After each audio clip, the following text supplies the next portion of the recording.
Hi, this is LuckGod. I've got two battle reports today. eAbsylonia versus Blaize and eCaine versus Harbinger. So the Legion list is eAbsylonia with 2 Angelius, a Scythian, a Rake, Naga Knight Lurker and a Shredder.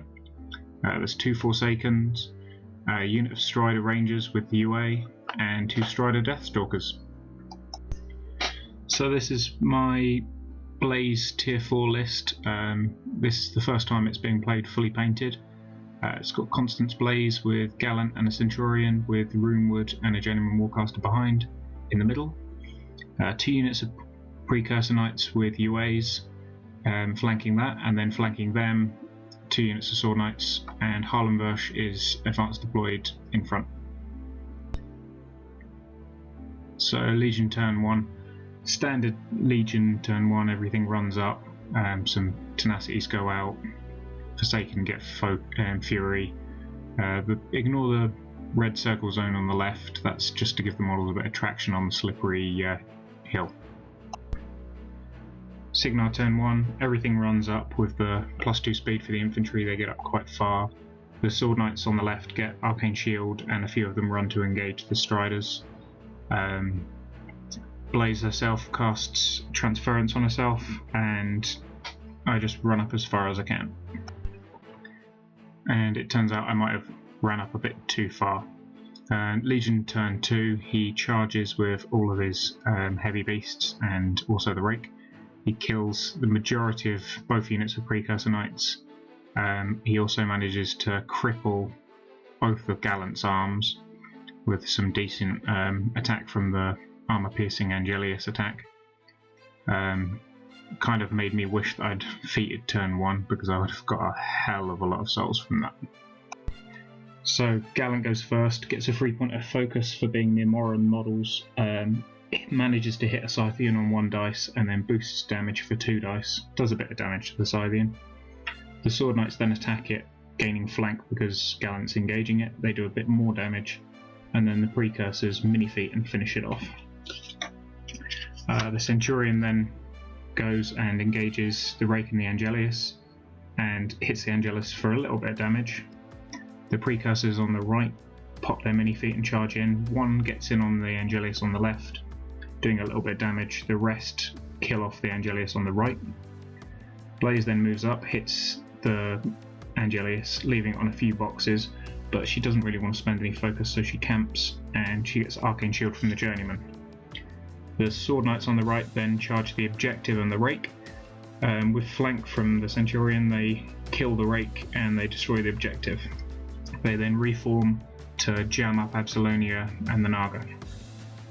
Runewood then charges the Angelius just to finish it off. So Legion turn 3, the Forsaken walks up and blight bombs, doing 6 damage to Blaize. And kills 6 of my knights in the process. The Naga puts Wraithbane on Abby, she then feats, charges Blaize and buying attacks because every time she hits Blaize she takes a focus and it becomes a fury for her. She buys and boosts, and she leaves her on a couple of boxes. Cygnar turn 3, Blaize just activates and attacks and kills eAbsylonia. So that's a Cygnar victory. But actually, we found out after the game that Blight Bomb isn't an attack, so Blaize wouldn't have got any souls from that. So eAbsylonia would have done 6 extra damage on every attack that she did manage to hit with. So Blaize would be dead, and this is actually a Legion victory. So the second game is Harbinger versus eCaine. Harbinger has a Devout and 2 Reckoners in her battle group. In the list also is the Avatar of Menoth, unit of Bastions, Daughters of the Flame, Choir, Nicaea, a Paladin and Epic-Iris. And this is my eCaine list, which has a Squire, a Sentinel, Reinhardt, Journeyman Warcaster, Tarian, Epic-Iris, Victor Pendrake, Rupert Corvallo, Alexia in the Risen, Gun Mages with UA, Rangers, Anaya and Holt, Black 13th, and Boomhowlers and Co. Menoth, however, pretty standard War Machine turn 1, everything runs up.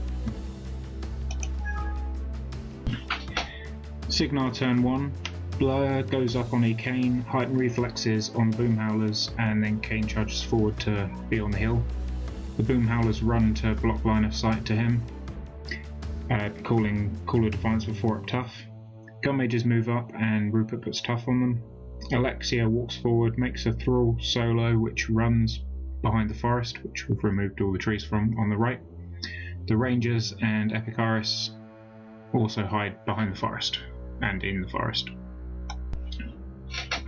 Menoth turn 2, the Daughters of the Flame charge, avoiding the Mage Storm template.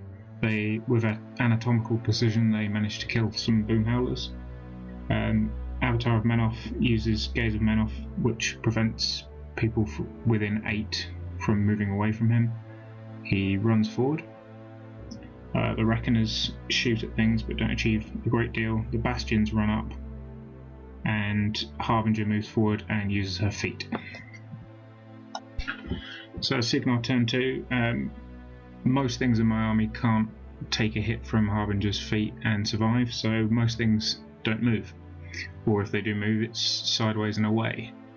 Anaya puts harm up on the Bastions, and then a combination of Holt, the Gun Mages, the Sentinel Warjack, and the Black 13th kill every single one of them. The Risen that popped up behind some Daughters of the Flame kill them, and combination of them and the Boomhowlers, they leave 2 Daughters alive, which Caine shoots down and kills. Caine can't move away from Harbinger because of the Avatar of Menoth being too close, and I didn't really want to pay 3 focus to gate crash, especially with this scenario being a kill box. I count my focus and hope for the best.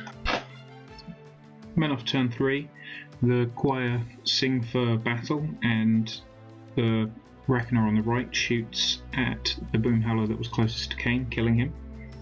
Harbinger goes and uses Crusader's Call and then puts Guided Hand on the Avatar of Menoth, who then, after the Paladin kills the Risen that's in blocking the charge lane, charges into Caine, and with the focus that he generated this turn, he fires and boosts hits, and in the end he leaves Caine on a couple of boxes. And then I can't remember which actually gets the killing blow, but the Reckoner and Nicaea both charge, and at the end of the turn Caine dies. So that's a Menoth victory. A combination of Harbinger's feat, the Avatar's gaze, and Killbox kind of put Caine in a bit of a tight spot, and I relied too much on his defense to keep him alive.